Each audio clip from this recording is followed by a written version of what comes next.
What's going on? It's yours truly. Just say it with me. They call me Mr.Taliaferro. How y'all doing out there? So what we're doing here is going over who's going to make the playoffs in the Western Conference and the Eastern Conference. In this video specifically, I want to focus on the Eastern Conference. I'm going to give you the 8 teams that are going to make the playoffs in the Eastern Conference. Please, I would love to see your list as well. So drop your little top 8 in the comment box below. We can debate it. I think my list going to be right. Be clear. I'll put my list up with any damn body. A lot of hours of research been put in this list, damn it. So give your boy some credit. Get ready for my top 8. I want to start at number 1 because I think we obviously know who's going to be number 1 in the Eastern Conference. The Milwaukee Bucks will be number 1. Now, I don't know about everything else, but unless Giannis gets injured, this team just not going to lose too many regular season games. This is LeBron first time around in Cleveland. This is what this team is. They're going to win 65. I wouldn't be surprised if they're around 67, 68 wins. They're not going to lose too many games. Giannis is built to be the best regular season player of all time. I'm being real with you. In the regular season, when you got to catch this dude on a back-to-back, and he coming your way, dunking on you, 35 points, 14 rebounds, and 7 assists, there's nothing you can do about that. This is the MVP of this league. He's legit. Now, when the playoffs, when you got time to scheme, you can take him from that painted area and pull him out to the three-point line. In the regular season, though, that team, as long as they got Giannis and then Chris Middleton, I know they lost Malcolm Brogdon this summer. We'll get to him more in a second. They're still legit. They added shooters like Kyle Korver. Now, these dudes are legit, and they will make it back to the playoffs as the number 1 seed. Number 2, Philadelphia. Man, congratulations to that Philadelphia 76ers team. Y'all got a real unit, all right? They went out this summer and acquired Josh Richardson in a trade for Jimmy Butler. You lose Jimmy Butler. That's fine. Look, you get Josh Richardson. I'm a big Josh Richardson guy. Now, is he the full package that Jimmy Butler is? Probably not. But I'm going to tell you what you get. At a lower discounted rate, you're getting a guy that doesn't come with the attitude. He ain't wacky. He ain't going to demand a trade in the middle of the night like Jimmy Butler will on you if he ain't feeling it. Josh Richardson is going to come to work every day. Now, he don't give you that grittiness that Jimmy B give you on the court. But, I mean, he's a really damn good basketball player with a chip on his shoulder. I like Josh Richardson a lot. He is the closer of this team. Also, you got Al Horford. This gives you a little bit of insurance. Joel Embiid, injury problems. Y'all saw how their season ended in 7 games last year to the Toronto Raptors. They believe they should have been in the NBA Finals. And they have every right to believe that. And if Joel Embiid was taking care of his body last year, they would have been in the NBA Finals. It took the Toronto Raptors everything to beat them in 7 games. It literally took a walk-off shot to get the Philadelphia 76ers out of the playoffs. Well, Kawhi's gone, and Joel Embiid's lost 10, 15, 20 pounds. They should be more than ready to win games. They might compete for that 1 seed, but Philadelphia's going to be tough to beat. Ben Simmons is shooting threes now. Tobias got a new deal. Everybody's gotten paid. This team is going to be legit. I know they lost guys like J.J. Redick, but they'll be fine. People are going to want to buy out of their contracts and go play in Philadelphia. Number 3, I am going to take this thing, and this is going to shock some people here. I know this is not ideal, but I'm going to say the Toronto Raptors.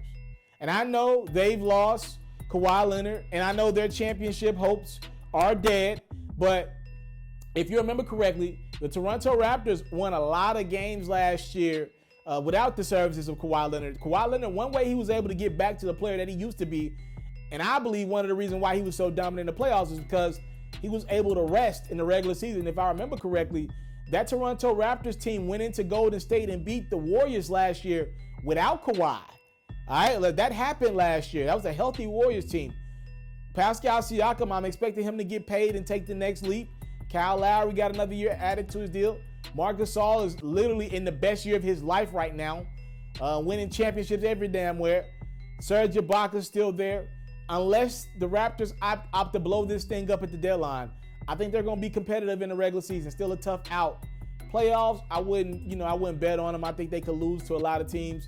But regular season, they still win games. They got that championship pedigree. They'll have a chip on their shoulder. Kawhi didn't want to be with them, Fred VanVleet and company. Kawhi was in life with them, not in love with them. All right, let's move on to the number 4 seed. This is a shocker. This team would move up a lot. They were the 8 seed last year. I expect the Detroit Pistons to move up to the 4 seed this year. Let me be clear.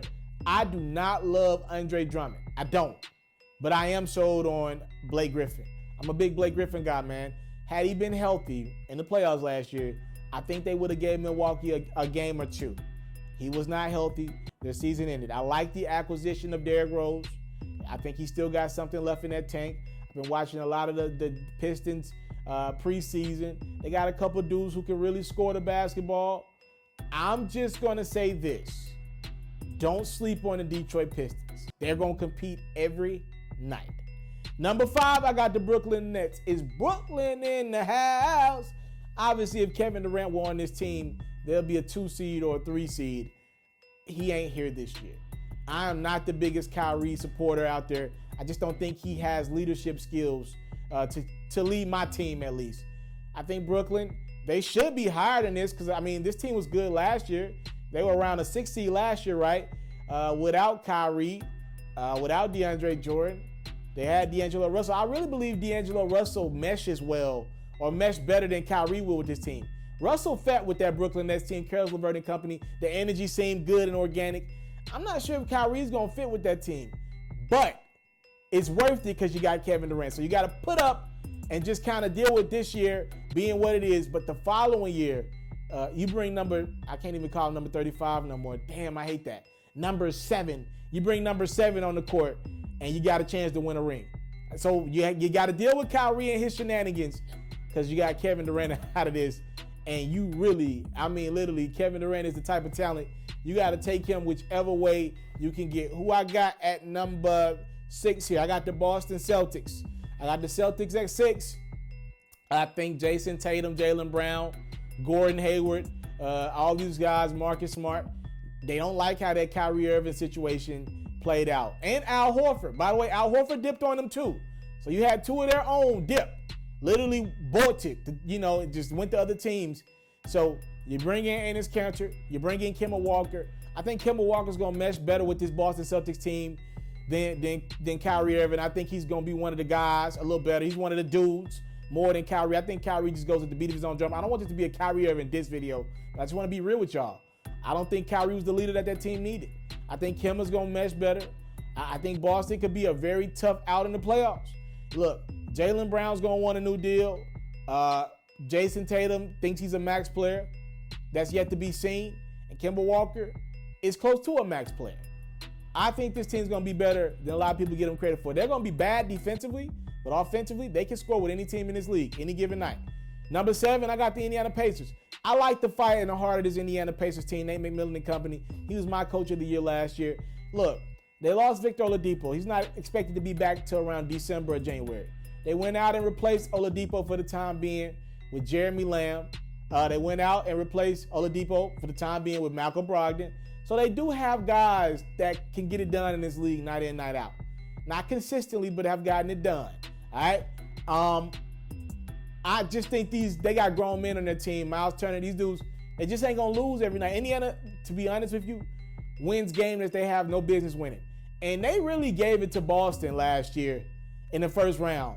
If Victor Oladipo were there, that team would have definitely won that first round matchup versus that terrible about to blow Boston team last year. So just put it to you like this. Victor Oladipo gets it back around December. Let's just say it takes him a month or 2 to get back to himself. All-Star weekend, after that, Oladipo's ready to go.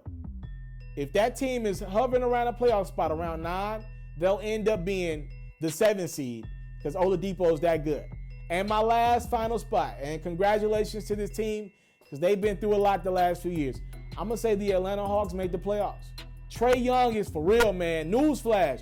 This dude is legit. I really like John Collins as well. Athletic, big. He's trying to get into his DeAndre Jordan bag. I like some of their young draft picks. If they can keep Cam Reddish out of the club, I like some of these guys that the Atlanta Hawks did. They had 2 picks, and they made use of them bad boys in the first round. I like what the Atlanta Hawks did. I like this team, and I think they're going to go places in the future. I think that starts with making the playoffs this year. All right? Atlanta could have gotten Luka Doncic. They wanted Trae Young. He's their guy, and I think they got the right guy for Atlanta. I think they make the playoffs. Obviously, there are a lot of teams that I'm guessing are not going to make the playoffs according to my predictions. So y'all let me know what y'all think. A lot of teams, people going to be mad at me because I done left off a few Eastern Conference teams that people expect to be better this year. I'm sorry, y'all. I ain't got them in my playoffs. I don't look at anyone else's predictions. I do this on my own. I do my own rankings. I do my own scouting, all that stuff. I ain't looking at what everybody else do. This is what I believe, all right? You can, in the world where everybody believes what other people believe in, I'm asking you for your rankings. And I want you to see my rankings. These my genuine Eastern Conference rankings. I thank you guys for tuning in. I thank y'all so much for supporting this platform. It genuinely means the world to me. I'm out. You into sports, we got you. NFL news, I got you. NBA news, NBA highlights, NBA full coverage, feature stories, all that great stuff, I got you. We even got a little bit of Madden and 2K mixed in. Subscribe to this platform, and I got you. More quality content on the way. Subscribe.